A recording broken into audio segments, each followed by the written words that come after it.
देखिए फ्रेंड्स, हम जो क्वेश्चन डिस्कस कर रहे हैं वो है क्वेश्चन नंबर 39। ये है हमारा FR का index 109 from Ajay Agarwal sir, question bank. ठीक है, बिकॉज मैंने इन्हीं फैकल्टी से, तो हम यहाँ पे सिंपली डिस्कस नहीं कर रहे हैं, एक्चुअली हम प्रैक्टिस कर रहे हैं इन अ स्टूडेंट स्टाइल। तो देखिए, सबसे पहले मैं आपको ये सिंपली एक्सप्लेन कर देती हूँ क्विकली तरीके से। तो क्या होता है कि entity A concept I thought कि आपको आते होंगे। एंटिटी ए है, उसकी क्या है फंक्शनल करेंसी रुपी है, और एंटिटी बी है, उसकी क्या है फंक्शनल करेंसी रुपी है। बट फिर भी दोनों पार्टी जो है मिलके कॉन्ट्रैक्ट कर रही है USD डॉलर में। तो ये ऐसा कर रही है, इसका मतलब ये हो गया कि ये जो हमारा कॉन्ट्रैक्ट है वो क्या है, ये क्लोजली रिलेटेड नहीं। इस चीज़ से हमें ये पता चलता है कि क्लोजली रिलेटेड नहीं है। अब जब ये क्लोजली रिलेटेड नहीं है तो हमें क्या करना होगा, सेपरेट करना होगा।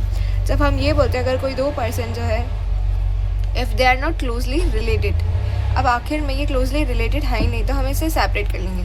अब सेपरेट कर लेंगे तो एक को तो हम क्या करेंगे, सिंपली जो आगे फर्दर कॉन्ट्रैक्ट है कि ये सेल ऑफ गुड्स का कॉन्ट्रैक्ट है, और उसके बाद दूसरा जो है हम एम्बेडेड डेरिवेटिव में से कंसिडर कर लेंगे। करेक्ट।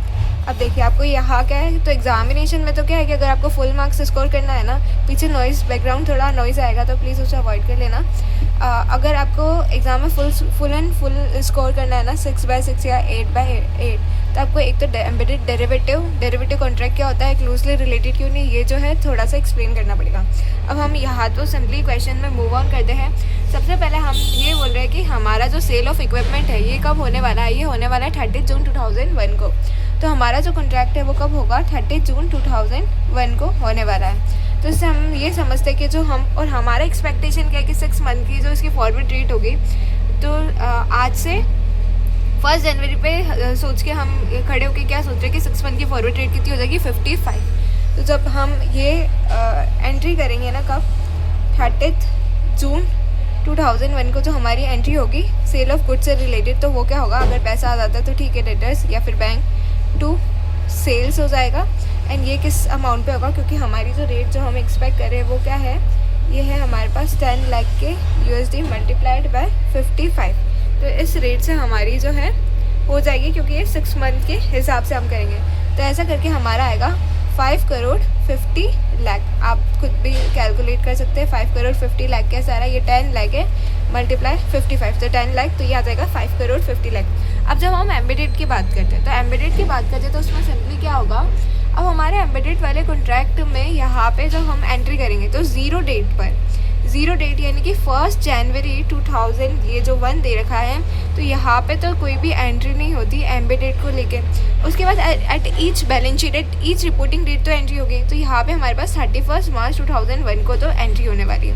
देखो फ्रेंड्स, हमने क्या प्लान किया था, हमने सिंपली प्लान किया था कि जो हमारा है, हमारा एक्सपेक्टेशन था कि 55 तक रेट जो है चली जाएगी 6 मंथ के हिसाब से जब हमें कॉन्ट्रैक्ट करना है। बट आज की रेट में 31 मार्च में इसकी रेट हो जाती है 45।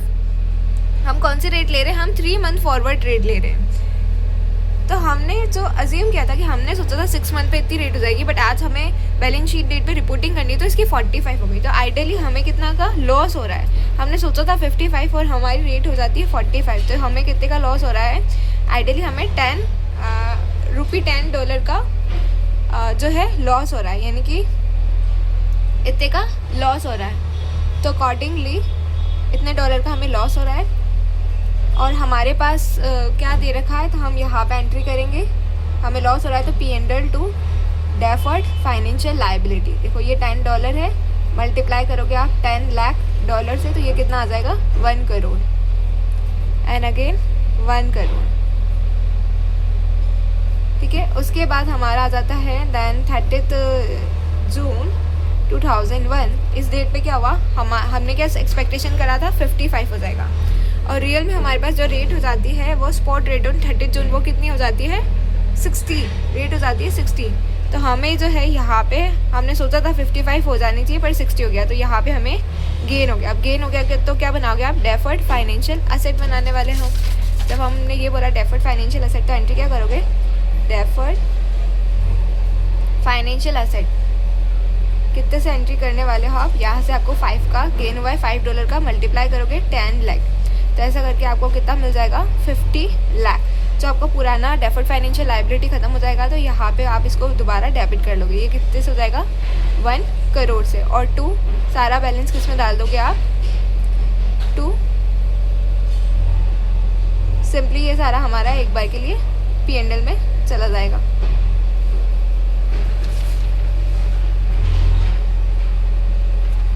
कितना जाएगा 1 करोड़ 50 लाख। और उसके बाद आप क्या करोगे, इस डेफर्ड लास्ट में जाके आपके पास जो भी ये बैलेंस है डेफर्ड फाइनेंशियल एसेट वाला 30 जून 2001 को जो आपका डेफर्ड फाइनेंशियल आपने डेबिट किया था उससे आप क्रेडिट करोगे टू डेफर्ड फाइनेंशियल एसेट जो कि कितने से हुआ था 50 लाख से। सारा बैलेंस किससे एडजस्ट कर लोगे, डेटर्स से, क्योंकि हमारे जो इनिशियली डेटर्स क्रिएट हुए थे तो हम इसी से एडजस्ट करेंगे। तो इस तरीके से हमारा ये क्वेश्चन पूरा हो जाता है। एंड सर ने भी इसी तरीके से हमें समझाया था। उसके अलावा हमें बस यही है कि थोड़ा सा जो एग्ज़ामिनेशन में हमें डेरिवेटिव फाइनेंशियल एसेट के बारे में थोड़ा सा लिखना पड़ेगा। उसके अलावा इसमें हमारी जर्नल एंट्रीज तो सारी मैच करी है। यस, हमें नरेशन भी लिख लेना चाहिए कि derivative asset reclassify as a part of trade receivable bringing to the spot rate being sale booked हो गया, ये सेल अला गेन हुआ है एम्बेडेड पे, हमें यहाँ पे लॉस हुआ है, तो ये थोड़ा हमें लिखना पड़ेगा। ऑलराइट।